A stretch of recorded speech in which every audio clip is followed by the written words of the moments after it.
Standard. 24 hours, every day. Westchester's own news network. This is News 12 Westchester. Now, the daytime edition. Nicely. Also today, we have another subject coming up. We were talking about it earlier. It's a question about where did couples meet? And especially we're talking about famous couples. Now, the book is called Wedding Days, but it really means when and how great marriages began. And we're talking about the first encounter. That's what we're talking about. That's right. Yes. First encounter of the loving kind. That's going to be interesting. Yeah, I'm looking forward to it. They're also going to match up your wedding day and my wedding day with some other famous people and see what we can see any correlations there.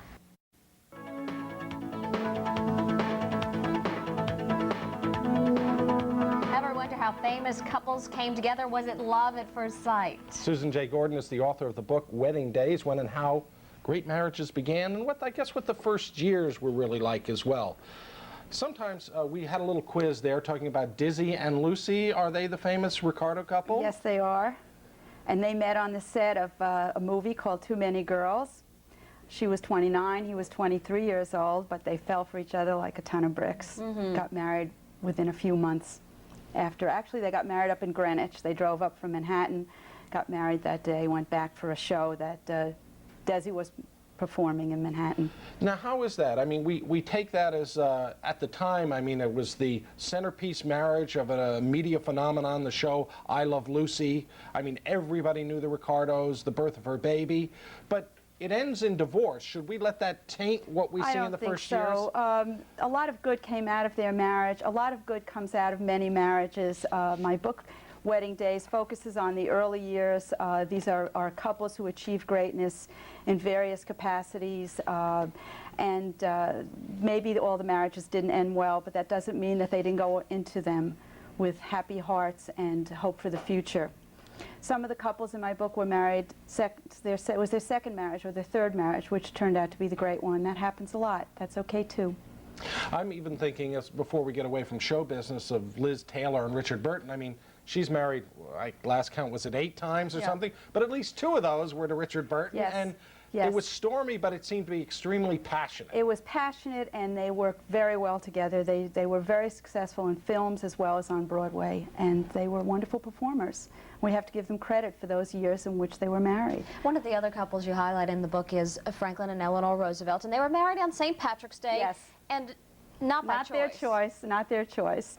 As you might recall, Uncle Teddy Roosevelt was Eleanor's uncle, and he offered to give away the bride. This was in 1905, and at that time, Teddy was also President of the United States. He offered Eleanor the White House to hold her wedding, and she didn't want that.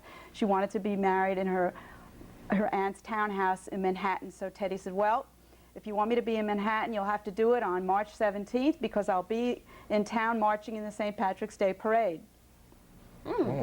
It was not a good day to hold this wedding because there was a lot of noise outside the townhouse windows. It's kind of bagpipes. Hard to focus in on sort of the subtlety of a wedding. Party atmosphere. Yes, they also had to wait for Uncle Teddy, who was cheered by mobs of people, and it took a while for him to even get to the door of the house. A lot of the wedding guests had trouble getting to the wedding on time because of the president, and he really stole the attention from the bride and groom. Okay, now I know that you have Matt's wedding date, and you may have a couple that was married on the same time? I have couples for every day of the year, starting January 1st, which was the wedding day of James Fenimore Cooper and Susan Delancey. They're a Scarsdale couple. They also lived in Mamaroneck. All the way through to December 31st, the wedding day of Roy Rogers and Dale Evans. Oh, talk about famous weddings. Yeah, exactly. They just celebrated their golden anniversary. Yeah, and a marriage that has lasted. That's right. Incredibly. That's right. Many happy trails to them. So what was your wedding day? Let's choose March 28th. Where do I? Let's choose. Well, you better know it. Okay. Men quite often have trouble remembering no, he their doesn't. wedding He's good days. about that. March 28th was also the wedding of the composer Felix Mendelssohn. But he didn't write his wedding march until after he was married. Oh, well, he had to be inspired first, I guess. I'm sure Cecile inspired him. Yes, she did. How about you? What was your day? September 23rd. Now that's the wedding day of Paul Revere. Oh, really? Yes, and his wife, Rachel Walker. She was a stepmother to his kids and a devoted wife. He married her several years before he went on that fateful ride, and she was in communication with him when the British captured him outside of Boston for a while, and she sent him money and told him, wait it out, we'll be together again, and they were. I was just wondering, was every anniversary for the Reveres a silver anniversary, do you suppose? Sorry, I just thought I had to throw You that in. might say. All right, what's your favorite story? Any I story can't that really tell you. inspires There are a you? lot of stories that are just wonderful. You've got a picture in there of Irving Berlin and Ellen Mackey. They were married on January 4th in 1926. Her father was a multimillionaire and was terribly opposed to the marriage, her marriage to a man. It's in the front, Right, page. Tin He Pan called him a Alley. Tin Pan Alley Jewish songwriter. This was already Irving Berlin, who was world famous at the time. He was in his late 30s. Ellen was 21.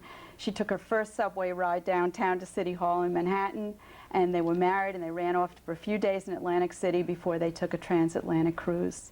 He composed Always in her honor, and he gave her the copyright to the song as his wedding gift. How Wow, romantic. that's terrific. It also earned her thousands upon thousands That's of true, dollars too. in royalties. It was a great wedding gift.